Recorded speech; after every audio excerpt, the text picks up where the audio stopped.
दोस्तों, क्योंकि सास भी कभी बहू थी कि आज का एपिसोड काफ़ी धमाकेदार होने वाला है। एपिसोड शुरू करने से पहले आपसे रिक्वेस्ट है कि प्लीज़ अगर आप हमारे चैनल पे नए हैं तो प्लीज़ हमारे चैनल को सब्सक्राइब ज़रूर करिएगा।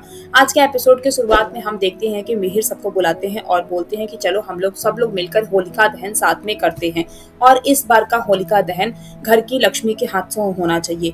ये सुनकर नैना सोचती है कि मिहिर उसका ही नाम लेने वाला है, क्योंकि कहीं न कहीं वो भी तो घर की लक्ष्मी बनने वाली है। लेकिन मिहिर वृंदा का नाम लेता है और वो वृंदा को बोलता है होलिका दहन करने के लिए। लेकिन वृंदा मिहिर के पास जाती है और वो बोलती है कि पापा आप घर के बड़े हैं, इसलिए आपके हाथों से ये रस्म होना चाहिए।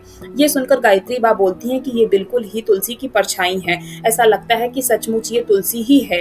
ये सुनकर मिताली को काफी बुरा लगता है और वो अपनी माँ से बोलती है कि इतना इज्जत तो मुझे कभी नहीं दिया है, मुझे तो ये सब कुछ करने के लिए कभी नहीं बोला है। ये सुनकर सुचू बोलती है कि तू ये सब कुछ मानती है क्या? अगर तुझे ये सब कुछ करने के लिए बोलेंगे तो तू क्या करेगी क्या? इधर दूसरी ओर देखते हैं कि ये सब कुछ देखकर गायत्री बहुत ज्यादा खुश रहती है और इधर मिहिर भी काफी खुश होता है ये सुनकर कि वृंदा उसे इतना मान दे रही है और वो अपने हाथों से होलिका दहन करता है।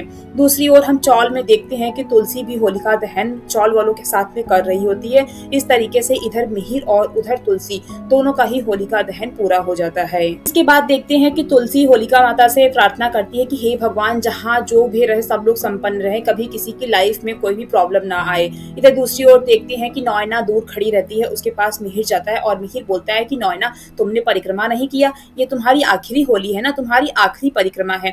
ये सुनकर नैना बोलती है कि तुम क्या बोल रहे हो मिहिर, आखिरी मतलब? मिहिर बोलता है कि मतलब तुम्हारा सिंगल रहने पे तुम्हारा आखिरी है ना, अगले साल से तो हम लोग शादीशुदा हो जाएंगे, अगले साल से हम लोग साथ में परिक्रमा करेंगे। ये सुनकर नैना को थोड़ा जान में जान आता है कि मिहिर उससे शादी की बात कर रहा है। वहीं दूर खड़े देखते हैं कि शोभा, गायत्री बा और परी ये सोचते हैं कि पापा ये क्या कर रहे हैं, पापा को तो कुछ और करना था, लेकिन वो तो नैना आंटी से शादी के बारे में बात कर रहे हैं। और ये सुनकर सब लोग पहुंच जाते हैं मिहिर के पास, मिहिर से सवाल करने लगते हैं कि पापा आप ये क्या कर रहे हैं, आप तो बोले थे कि आप कुछ सही करने वाले हैं, लेकिन आप इस तरीके से नैना से कैसे बोल सकते हैं? मिहिर बोलता है कि तुम मेरे परिवार वाले हो, मुझे जान के खुशी हुआ कि तुम लोग को सब कुछ पता चल चुका है, लेकिन तुम लोग क्या मुझे सिर्फ इतना ही जानते हो? तुम लोग वेट करो, सही समय आने पर सब कुछ सही ही होगा।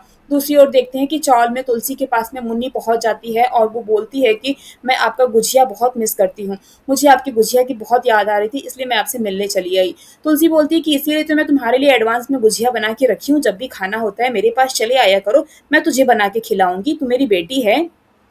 ये सुनकर मुन्नी बोलती है कि मुझे बहुत बुरा लगता है कि आप वीरानी हाउस नहीं गई, क्योंकि सब कुछ सही होने के बाद भी फायदा क्या है जब आप वहाँ पे गई ही नहीं। तब यहाँ पे देखते हैं कि ये लड़की आ जाती है और वो तुलसी को कलर लगाने के लिए आती है, लेकिन तुलसी मना कर देती है। वो बोलती है कि नहीं, मुझे कलर नहीं लगाना है, यहाँ से चले जा।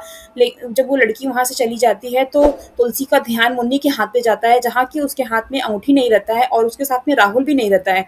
जब तुलसी को पता चलता है कि मुन्नी ने अपना सगाई तोड़ दिया है तो तुलसी उसे समझाती है, लेकिन बाद में बोलती है कि अच्छा है, एक रिश्ते में बार बार घुट के मरने से अच्छा है कि एक बार में वो रिश्ता खत्म कर दो।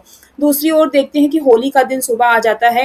नैना उसकी मिहिर के पास जाती है और बोलती है कि मिहिर हैप्पी होली। मिहिर भी बोलता है कि हाँ होली है, आज तो तुम्हारे लिए बहुत बड़ा दिन है और आज तुम्हारे लिए आखिरी दिन है।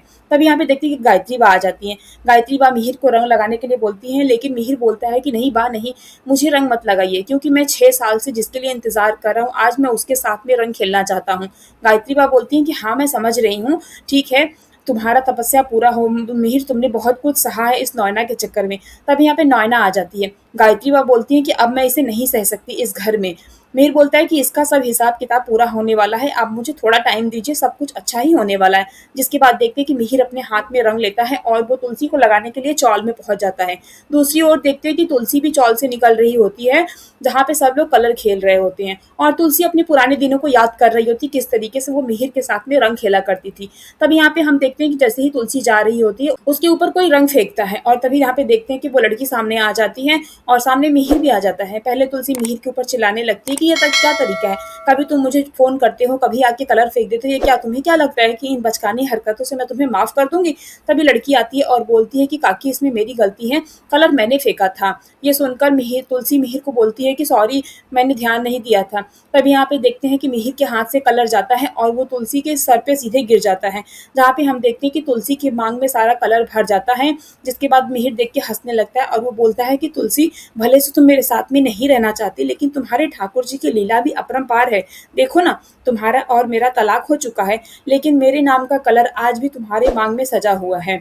ये देखकर तुलसी और मिहिर दोनों ही कहीं न कहीं खुश होते हैं। आज का एपिसोड कैसा लगा कमेंट करके ज़रूर बताना, और अगर चैनल पे नए हैं तो प्लीज़ ऐसे अपडेट के लिए चैनल को सब्सक्राइब ज़रूर कर लेना।